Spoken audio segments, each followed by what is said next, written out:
Bien, en el video anterior vimos o discutimos acerca de las propiedades físicas del agua y vimos cómo esas propiedades están íntimamente relacionadas o se pueden explicar desde el punto de vista teórico, tomando en cuenta un tipo muy particular de fuerzas de atracción que existen entre sus moléculas, que es el denominado puente de hidrógeno o atracción mediante puente de hidrógeno. Lo que vamos a hacer ahora es profundizar un poco en los diferentes tipos de fuerzas de atracción que pueden haber en diferentes tipos de sustancias, a los efectos de luego poder relacionar justamente el comportamiento físico de sustancias distintas con esas fuerzas de atracción que pueden estar presentes. Vamos a compartir pantalla. Tenemos una presentación acá, PowerPoint, y donde justamente lo que vamos a hacer es ir discutiendo todas las fuerzas de atracción con las que nos podemos encontrar y haciendo una descripción de ellas.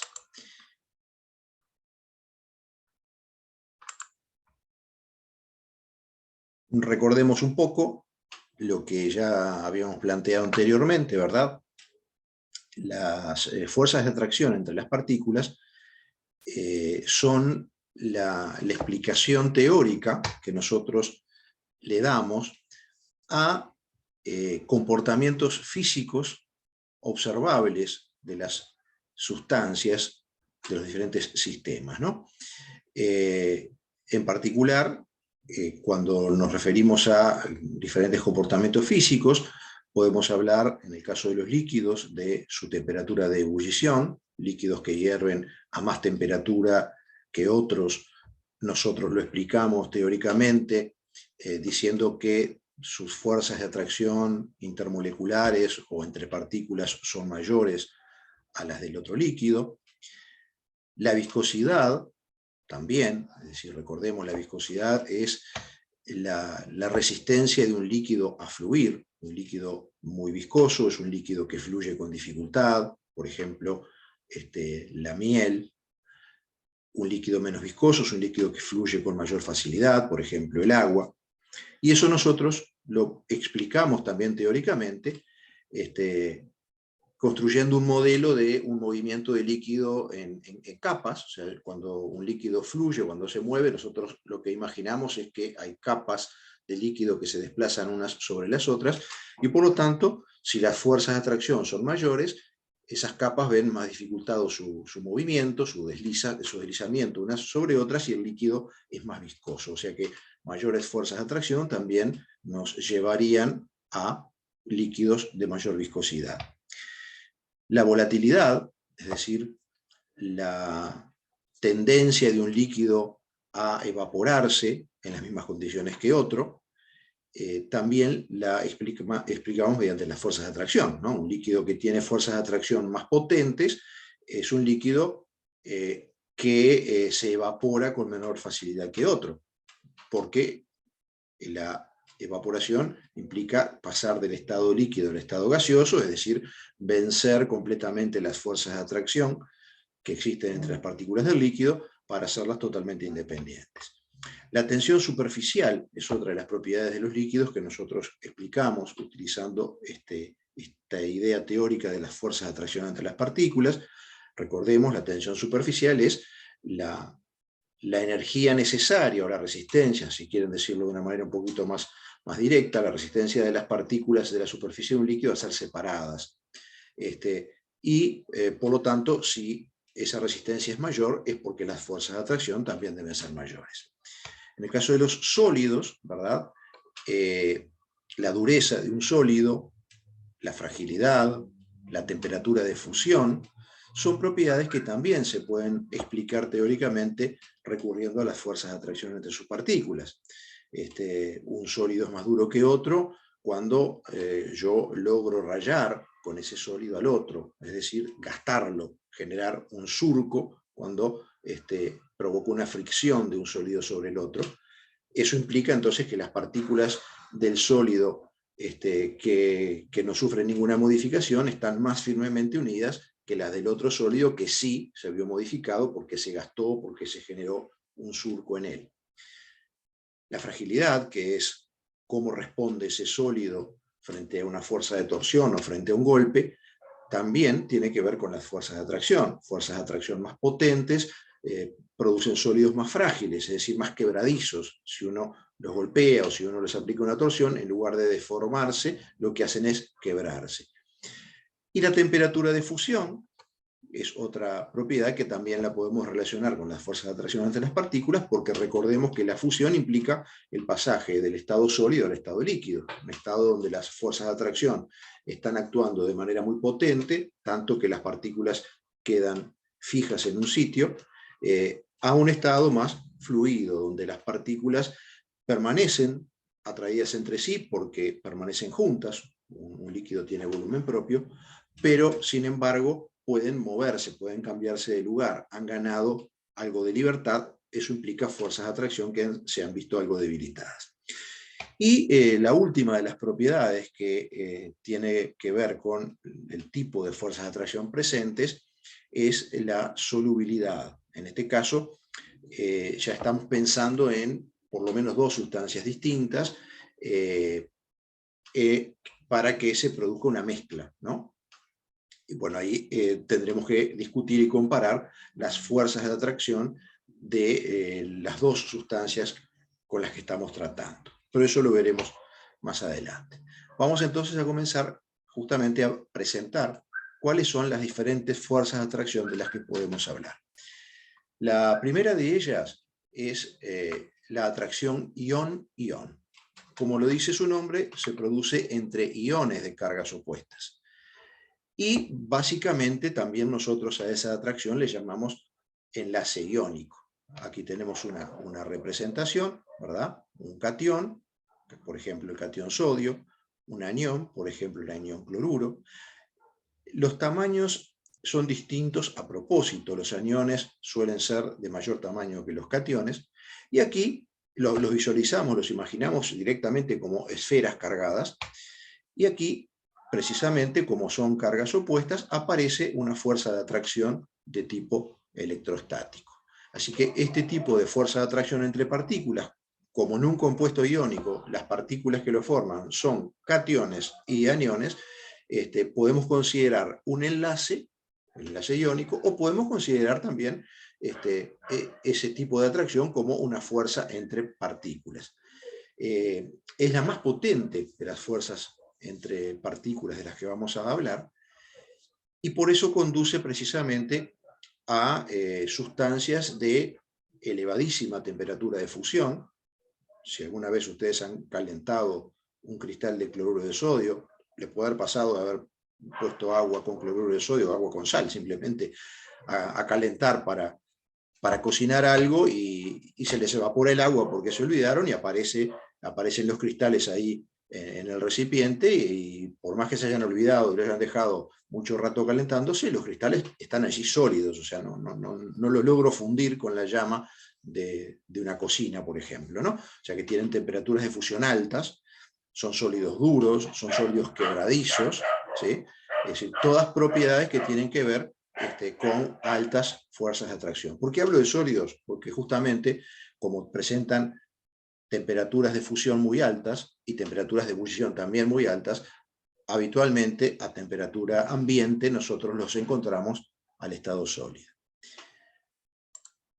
El siguiente tipo de fuerzas de atracción que nosotros vamos a mencionar son las atracciones ion-dipolo.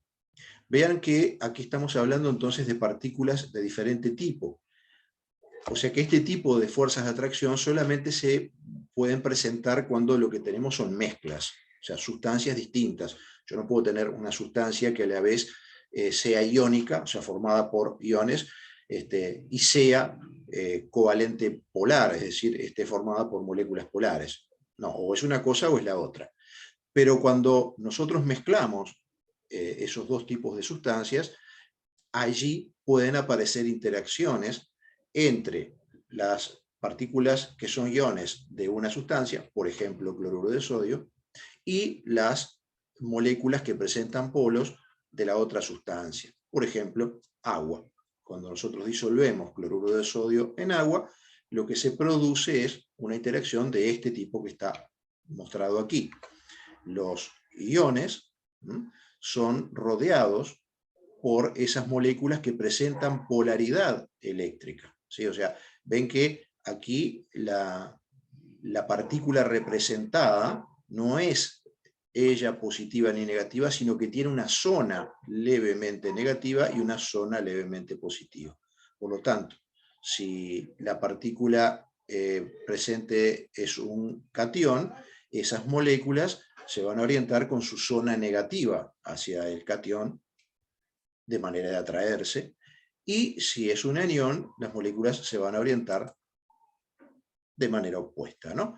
Aquí tenemos entonces justamente cómo nos quedaría un catión sodio rodeado por moléculas de agua. Ven, estas esferas rojas son los oxígenos, que son los polos negativos de la molécula de agua, y esos oxígenos quedan orientados hacia el catión sodio. Si representáramos el anión cloruro, la representación sería al revés, o sea, serían los hidrógenos los que quedarían orientados hacia el anión.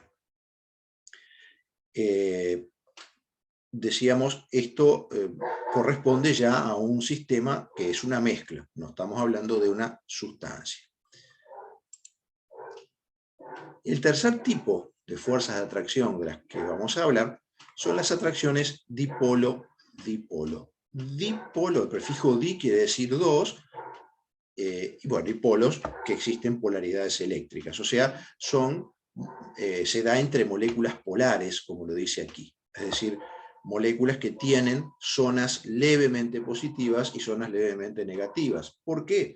Porque allí hay justamente enlaces covalentes polares. Recordemos, el enlace covalente polar se produce cuando los electrones compartidos, que en este caso están representados mediante esta barrita, recordemos, una barrita quiere decir dos electrones compartidos, se encuentran levemente desplazados en su movimiento hacia uno de los átomos, en este caso el cloro, porque es el elemento más electronegativo, el que atrae a los electrones con más fuerza en ese enlace. Entonces, esos electrones tienden a moverse más tiempo cerca del cloro que cerca del hidrógeno y generan un corrimiento, un leve corrimiento de la carga eléctrica de esa molécula, en esa molécula hacia el cloro. Entonces, eso lo indicamos con esta delta menos y esta delta más, o sea, zona levemente negativa, zona levemente positiva. Si yo tengo dos moléculas similares, próximas, lo que va a ocurrir es que los polos opuestos se van a enfrentar y allí aparece una fuerza de atracción. Esto es un comportamiento similar en algún aspecto al que se da entre los imanes. Nosotros sabemos que si tenemos dos imanes y los aproximamos, va a haber una aproximación en donde se van a repeler cuando aproximemos los polos del mismo tipo, ¿no? Norte aproximado a norte o sur aproximado a sur, genera una repulsión, ahí los imanes no se pegan, al contrario, tienden a separarse. Sin embargo, si giramos uno de ellos y enfrentamos el norte con el sur, en ese caso sí aparece una fuerza de atracción y los imanes tienden a juntarse, a pegarse. Estas moléculas no es que se peguen, pero sí se atraen y se asocian unas a las otras mediante este tipo de atracción entre polos opuestos, que no es de naturaleza magnética, como en el caso de los imanes, es de naturaleza electrostática, pero es una analogía que se puede utilizar. Acá tenemos justamente el ejemplo de un compuesto de este tipo, el cloruro de hidrógeno. Si nosotros clasificamos el enlace, nos da que es un enlace covalente polar, la diferencia de electronegatividad es 0,9, y esa polaridad es la que indicamos mediante estos delta más y delta menos. El siguiente tipo de fuerza de atracción, del cual nosotros hablamos ya cuando discutimos las propiedades físicas tan particulares que tiene el agua, es la atracción mediante puentes de hidrógeno, que como vimos también se da entre moléculas que poseen las uniones oxígeno a hidrógeno, nitrógeno a hidrógeno o flúor a hidrógeno. Si nosotros queremos identificar si en un compuesto puede haber entre sus moléculas atracciones mediante puentes de hidrógeno, tenemos que buscar esos grupos, si están presentes allí. Aquí, como ven, está representado el puente de hidrógeno con estas barritas, ¿sí? Y precisamente se da entre el oxígeno con polaridad negativa de una molécula de agua y el hidrógeno con polaridad positiva de otra molécula de agua. Podrían ustedes preguntarse, bueno, ¿qué diferencia hay entre este caso y el anterior, que es la atracción dipolo-dipolo? En realidad, la diferencia no es mucha. Hay una pequeña diferencia teórica que no la vamos a discutir en este momento. Simplemente digamos o planteémonos en este nivel que la diferencia radica en que por ser el enlace oxígeno-hidrógeno un enlace covalente muy polar, la diferencia de electronegatividades en este caso es de 1,4, o sea, ¿se acuerdan? El enlace covalente polar lo tomamos desde una diferencia de 0,9 hasta una diferencia de 1,7, no incluido el 1,7. O sea que el caso anterior decíamos, la diferencia era 0,9, o sea que está apenas donde comienza el enlace covalente polar. Los polos existen, pero no son muy potentes, no son muy marcados. En el caso de la molécula de agua, el enlace oxígeno-hidrógeno presenta una diferencia de electronegatividades de 1,4, o sea, está prácticamente en el extremo de la escala, o sea, casi donde nace el enlace iónico. Por eso, estos polos son muy marcados, son muy potentes, y eso genera que esta atracción también sea una atracción más potente, más poderosa que la anterior. Volviendo a la analogía entre los imanes, sería el primer caso como si se atrayeran dos imanes de esos de heladera, que son para pegar, ¿no? Cositas en la heladera, que son relativamente débiles. Y este caso sería el caso de dos imanes de esos que podemos comprar, esos que tienen forma como de herradura, ¿verdad? Que tienen una potencia muchísimo mayor. Reitero entonces, si nosotros queremos ubicar este tipo de fuerzas de atracción en un compuesto, lo que debemos buscar en su fórmula química son estos grupos, ¿no? Oxígeno unido a hidrógeno, nitrógeno unido a hidrógeno, flúor unido a hidrógeno. El siguiente tipo de fuerza de atracción es esta que se denomina dipolo permanente, dipolo inducido. Se da entre una molécula polar y una molécula no polar. Nuevamente, esta es una situación que corresponde a una mezcla. Nosotros no podemos tener un mismo compuesto formado por moléculas, unas que son no polares y otras que son polares. Acá estamos hablando de, bueno, situaciones en donde hay dos sustancias diferentes, una formada por moléculas no polares y otra formada por moléculas polares. ¿Qué ocurre en este caso? Bueno, una molécula que presenta polos, negativo y positivo, se acerca a una molécula que no los presenta y eso genera un corrimiento de los electrones de la molécula no polar, de manera de, en este caso, en donde nos imaginamos que se acerca con su polo negativo, los electrones son también negativos, entonces va a haber una cierta repulsión con esta zona de esta molécula y se van a correr hacia el otro lado, tratando de escapar de esa repulsión, se van a correr hacia el otro extremo de la molécula, no por completo, ¿verdad? Es un leve corrimiento, y eso origina entonces que la molécula no polar en ese instante se polarice, o sea, quede con una zona levemente negativa y una zona levemente positiva, y esa atracción, y ahí aparece una atracción que es muy débil, o sea, es una atracción bastante débil, que aparece momentáneamente como consecuencia de la presencia de una molécula polar junto a una no polar. Sería algo parecido a lo que ocurre si yo aproximo un imán, por ejemplo, a una barrita de hierro o a un alfiler, ¿verdad? O sea, el imán es el que tiene sus polos definidos, el alfiler no los tiene. Pero cuando yo aproximo el imán al alfiler, el alfiler se polariza, se atrae con el imán, y es más, si yo ahora con ese alfiler toco otro alfiler, provoco que el otro también se polarice y así, ¿verdad? Bueno, eso es lo que se ocurriría en este tipo de atracción. Y finalmente vamos a la atracción dipolo-instantáneo, que también se llama fuerzas de dispersión o fuerzas de London, que se da entre moléculas no polares. ¿Qué ocurre en este caso? Bueno, en este caso nosotros acá tenemos lo que ocurre mostrado en 3 etapas, ¿no? Tenemos las moléculas originalmente son no polares, o sea, no hay una zona en donde los electrones se encuentren más tiempo que en otro, que en otra zona, como parecía que ocurría en el compuesto, en el ácido clorhídrico, clorohidrógeno, HCl. Acá no. Acá se distribuyen y se mueven esos electrones de manera homogénea a través de toda la molécula.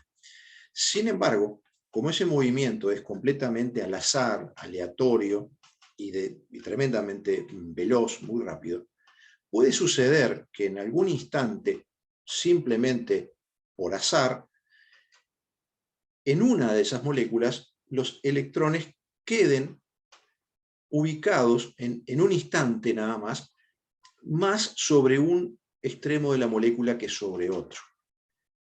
En ese momento esa molécula se transformó en un dipolo.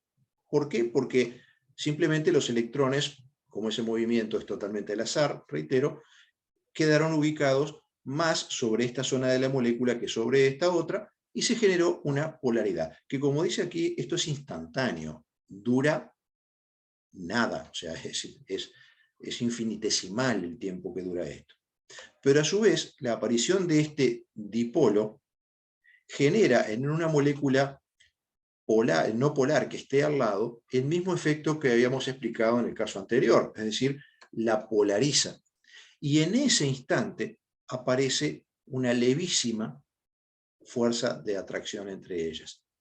Ahora, decíamos, este dipolo que se formó originalmente se formó por azar, porque los electrones se mueven a altísima velocidad y de manera totalmente al azar, y es instantáneo, es decir, a la centésima de segundo, mucho más, milésima, 10 milésimas de segundo, después se reordenan esos electrones, vuelve la molécula a despolarizarse y desaparece la fuerza de atracción aquí que había entre ellas.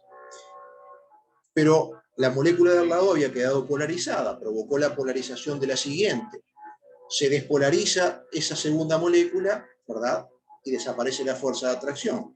Pero la tercera molécula había quedado polarizada y polariza la siguiente. Y así eso está ocurriendo permanentemente en distintas partes del sistema. O sea que permanentemente en distintos puntos del sistema están apareciendo y desapareciendo estas fuerzas de atracción momentáneas. Yo siempre pongo una imagen que es como si nosotros miráramos un campo lleno de luciérnagas. En un instante se enciende una luciérnaga, pero se apaga el siguiente. Luego al lado se enciende otra y se apaga el siguiente. Y así sucesivamente. Entonces, en realidad, nunca están todas las luciérnagas encendidas, pero sí en todo el campo se ven puntos de luz que serían estas fuerzas de atracción que están formándose y desapareciendo. Por eso se denominan justamente fuerzas de dispersión, porque aparecen dispersas en distintos puntos del sistema. Finalmente, y como enganche para el próximo video, la próxima clase, digamos que esas fuerzas de atracción se pueden ordenar entre ellas según su potencia. Habíamos visto que las más potentes de todas son las atracciones ion-ion, que ¿cuándo se dan? Se dan cuando estamos frente a compuestos iónicos. Las que le siguen en potencia son las atracciones mediante puentes de hidrógeno, que se dan cuando en los compuestos encontramos los grupos oxígeno unido a hidrógeno, nitrógeno unido a hidrógeno o flúor unido a hidrógeno. Luego le siguen en potencia las atracciones dipolo-dipolo, y por último, las menos potentes serían las atracciones mediante fuerzas de dispersión, que corresponden a compuestos no polares. Esto es una generalización y una simplificación que en realidad solamente es correcta y es usable para compuestos que presenten similar masa molar, es decir, moléculas cuya masa, ¿verdad?, sea comparable. Si nosotros hablamos de compuestos cuyas masas molares, o si quieren, para traerlo a la partícula, sus masas moleculares son tremendamente distintas, bueno, esta generalización no es aplicable, no se cumple tan bien. Pero eso lo vamos a ver en un próximo video, en donde vamos a discutir justamente el uso de esta generalización a los efectos de predecir el comportamiento o predecir el tipo de fuerzas de atracción que hay en dos sustancias distintas y poder decir en cuál de ellas las fuerzas de atracción son mayores. Bueno, nos quedamos por acá. Nos vemos.